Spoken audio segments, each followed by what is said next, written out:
இவ்வளவுதான் அப்படின்னு யோசிக்க வைக்கும். தயவு செய்து அந்த பாக்ஸ்குள்ள போய் யாரும் உட்காந்துக்காதீங்க.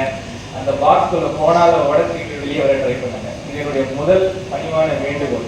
அதனால குடும்பமும் குடும்பத்தின் வறுமையும் குடும்பத்தின் கஷ்டங்களும் உங்களுடைய கனவுகளுக்கு என்னைக்குமே ஒரு தடையாக இருக்கக்கூடாது. இரண்டாவது, நான் சொன்ன நீங்க பாக்குற சமுதாயம் இனிமே உங்களுக்கு ஜட்மெண்ட் பண்ணிக்கிட்டே இருக்கும். ஜட்மெண்ட் எப்படி பண்ணணும்னா உங்களுடைய அறிவுத்திறனால மட்டுமே பண்ணாது. நீங்க என்ன நிறத்துல இருக்கீங்க, உங்க பேர் என்ன, உங்க பேருக்கு பின்னாடி என்ன பேர் இருக்கு, நீங்க எந்த ஊர்ல இருந்து வரீங்க, எந்த சமுதாயத்துல இருந்து வரீங்க, எந்த பாலினத்துல இருந்து வரீங்க, இது எல்லாத்தையுமே சேர்த்து வச்சுதான் உங்களை ஜட்மெண்ட் பண்ணிக்கிட்டே இருக்கும். அதனால அந்த ஜட்மெண்ட் பண்ண ஒரு சிலரை கீழே தள்ளிக்கிட்டே இருக்கும், ஒரு சிலரை மேல தள்ளிக்கிட்டே இருக்கும். அந்த ஜட்மெண்ட்டுக்கும் மாட்டிக்காதீங்க. எஸ்பெஷலி குறிப்பாக என்னுடைய பெண் மாணவிகளுக்கு நான் சொல்றேன், இது உங்களுக்கு வரப்போற நாட்கள் இன்னும் கூட சேலஞ்சிங்கா இருக்கு. இதை நீங்கள் தகர்த்தெறிந்து வருவதுதான் உங்களுக்கு நீங்க வச்சிருக்கிற ஒரு டார்கெட்டா இருக்கும். அதனால சமுதாயம் உங்க மேல வச்சிருக்க அந்த ஜட்மெண்ட்டை நீங்க ஃபேஸ் வேல்யூல எடுத்துக்காதீங்க. 1000 பேர் சொல்லுவாங்க, இவர் புத்திசாலி இல்ல, இவரால இது முடியும், இவரால இது முடியாது.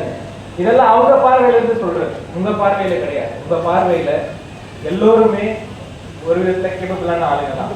படிப்புல நல்ல மதிப்பெண்கள் எடுப்பது மட்டுமே வாழ்க்கையில் ஒரு சக்சஸ்க்கான ஒரு ஃபார்முலா கிடையாது. என்னையே எடுத்துக்கோ, நான் படிப்புல ரொம்ப பெரிய ஆள்லாம் கிடையாது. மேடம் சொன்னாங்க நான் ஆல் இந்தியாவில் 9th ரேங்க் வாங்கினேன். ஆமா, ஒண்ணு வாங்கினதான். ஆனா அதுக்கு முன்னாடி நான் பெருசா எதுவும் சாதிச்சது கிடையாது. ஆனா எல்லோருக்கும் ஒரு நேரம் வரும், எல்லோருக்கும் ஒரு சில விஷயங்கள் இருக்கும். இன்னைக்கு காலகட்டத்துல உலகம் அதை மதிக்க கத்துடுச்சு. படிப்பு மட்டுமே முக்கியம் இல்ல, 100க்கு 100 வாங்கினாதான் நீ மாணவன்றதுலாம் கிடையாது. நீங்க அது 100க்கு 100 பரவாயில்ல, அதெல்லாம் பரவாயில்ல, உங்களுக்கு இது தெரியுமான்னு கேட்கறாங்க. ஸோ அப்படி இருக்கும் பொழுது நீங்கள் இன்னைக்கு காலகட்டத்துக்கு எது தேவையோ அதை நீங்கள் கற்றுக்கொண்டு முன்னாடி போக நீங்க ஆசைப்படுங்க. இது ரொம்ப முக்கியமான ஒரு விஷயம். உங்களுடைய அந்த பாக்ஸ்குள்ள இதுதான் படிக்கணும், இதுதான் படிப்புன்னு போட்ட வரையறையும் நீங்கள் உடைத்துக் கொண்டு முன்னே செல்ல வேண்டும். அதனால என்னைக்குமே ஒரு ஃபார்முலா புரிஞ்சுக்காதீங்க. இப்படிதான், இப்படி போனா ஒரு கவர்மெண்ட் சர்வீஸ் தான் போகணும், இந்த கவர்மெண்ட் சர்வீஸ்ல போனாதான் நமக்கு பென்ஷன் கிடைக்கும், அப்படியெல்லாம் அந்த கதையெல்லாம் புரிஞ்சு போச்சு. இந்த கதையெல்லாம் புரிஞ்சு வேற கதை எப்படியோ ஆரம்பிச்சாச்சு. அதனால நீங்கள் எல்லோருமே கூட இன்னைக்கு என்ன நடக்க போகிறது, நாளைக்கு என்ன நடக்க போகிறது, அதை குறிப்பாக வைத்து நீங்க முன்னே செல்ல வேண்டும். மூன்றாவது விஷயம், முதல் விஷயம் நான் சொன்னது, உங்களை யாரும் கண்டெயின் பண்ண விடாதுங்க. ரெண்டாவது, சமுதாயம் உங்க மேல இருக்கிற ஜட்மெண்ட்டையும் நீங்க மாட்டிக்காது. மூணாவதாக, தனியா ஓடணும்னு நினைக்காது.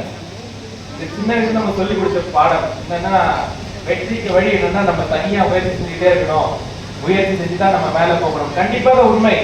ஆனால் அந்த முயற்சியில் உங்க முயற்சி மட்டும் இல்ல, 4 பேரையும் நீங்க மேல தூக்கினாதான் நீங்களும் மேல போவீங்க. அந்த கூட்டு முயற்சி, move from competition to cooperation. Competition நம்ம சின்ன வயசுல சொல்லி கொடுத்துட்டாங்க. ஆனா காம்படிஷன் மட்டுமே முறை அல்ல, கோஆபரேஷன் நடத்தியும் நம்ம நிறைய விஷயங்களை சாதிக்கலாம். நீங்க உலகத்துல சாதிச்ச பல பேரை பாருங்க, யாருமே தனியா சாதிக்கல, எல்லோருமே ஒரு கோஆபரேஷனோட தான். ஒரு 3-4 பேர் சேர்ந்து செய்யற வேலைகள் தான் உங்களுக்கு ஒரு சக்சஸாக முடிஞ்சிருக்கு. இந்த காலேஜே 20 துவங்கியதுதான். இந்த காலேஜே ஒருத்தர் நிலம் கொடுத்தாரு, ஒருத்தர் பணம் கொடுத்தாரு, அப்படித்தான் இந்த காலேஜ் ஆரம்பிச்சு. அப்படியாக 3-4 பேர் சேர்ந்தும் நீங்க நிறைய விஷயங்கள் செய்யலாம். அந்த கோஆபரேட்டிவ் மெக்கானிசம் நீங்க புரிஞ்சுக்கோங்க. காம்படிஷன் இருக்கலாம், ஹெல்தி காம்படிஷன் தேவைதான். ஆனா காம்படிஷன் மட்டுமே உலகம் அல்ல. இது மூன்றாவதாக நான் உங்களுக்கு சொல்ல வேண்டிய ஒரு முக்கியமான ஒரு விஷயமாக நான் பார்க்கிறேன். இது இல்லாமல் சமுதாயத்தை கம்ப்ளீட்டா புறக்கணிக்க வேண்டாம். என் குடும்பம், என் வாழ்க்கை இவ்வளவுதான் அப்படின்னு நினைக்கிறேன். ஏன்னா சமுதாயம் தான் உங்க குடும்பம். சமுதாயத்தில் நடக்கிற பல விஷயங்கள் குடும்பத்திலேயே நடக்கும். இன்னைக்கு நாளைக்கு அது வரும். சமுதாயத்தில் நடக்கும் மாற்றங்களையும் சமுதாயத்தில் நடக்கும் பிரச்சனைகளையும் யாரோ பிரச்சனை நீங்க போயிட வேண்டாம். ரோட்ல போகும்போது ஒருத்தர் அடிபட்டு விழுந்தா தயவு செஞ்சு அது யாரோ நினைச்சிட வேண்டாம், அது நாளைக்கு நம்ம ஆளுங்களா கூட இருக்கலாம். அதனால அதையும் பார்த்து அதையும் எல்லோரையும் அரவணைத்து கூட்டி செல்ல வேண்டிய ஒரு சமுதாயத்தை உருவாக்கினால்தான் நமக்கு இன்னைக்கு நல்ல விஷயங்கள் நடக்கும். அதனால இந்த 4 விஷயங்களை உங்களுக்கு ரொம்ப சொல்ல வேண்டும் என்பது என்னுடைய ஒரு ஆவல். அடுத்தது கடைசியாக ஒரு விஷயம், என்னைக்குமே படிப்புக்கு எல்லையே கிடையாது. படிப்பு என்பது பட்டம் மட்டுமல்ல, படிப்பு வந்து உங்களுக்கு வாழ்க்கையில கண்டிப்பா நடந்துகிட்டே இருக்கும். நீங்க வாழ்க்கையில சாதித்த பல ஆட்களை பாத்தீங்கன்னா அவங்க பட்டமே பெறல. இன்ஃபேக்ட் நீங்க யூஎஸ்ல எல்லாம் போனீங்கன்னா அன்னைக்கு இருக்கிற ஆப்பிள்ல இருந்து ஆரம்பிச்சு இன்னைக்கு இருக்கிற இந்த ஏஐ பண்றவங்க வரைக்கும் பட்டத்தை கம்ப்ளீட் பண்ண ஆட்கள் கிடையாது. அப்படி இருக்கும் பொழுது படிப்புக்கும் கல்விக்கும் கற்றுக்கொள்ளும் விஷயத்துக்கும் வந்து என்னைக்குமே ஒரு பவுண்டரி கிடையாது. அதனால உங்களுடைய வாழ்க்கையில் கல்வியை வந்து ஒரு ஓப்பன் புக்கா வச்சுக்கோங்க. நாளைக்கு இந்த வேற விஷயம் நம்ம கற்றுக்க வேண்டிய ஒரு நிலைமை வந்தாலும் அதை நாம் செய்ய வேண்டும் என்ற ஆவலோடு நீங்கள் இருக்க வேண்டும். மற்றபடி உங்கள் எல்லோருக்குமே கூட யாராவது இது உங்களால முடியாது, இது வேண்டாம், இது சரியில்லைன்னு சொன்னா கூட தயவு செய்து அதை நீங்கள் ஏற்றுக்கொள்ளக்கூடாது. ஒரு கதவை யாராவது மூடினால் 4 கதவுகளை நீங்கள் தகர்க்க வேண்டும்.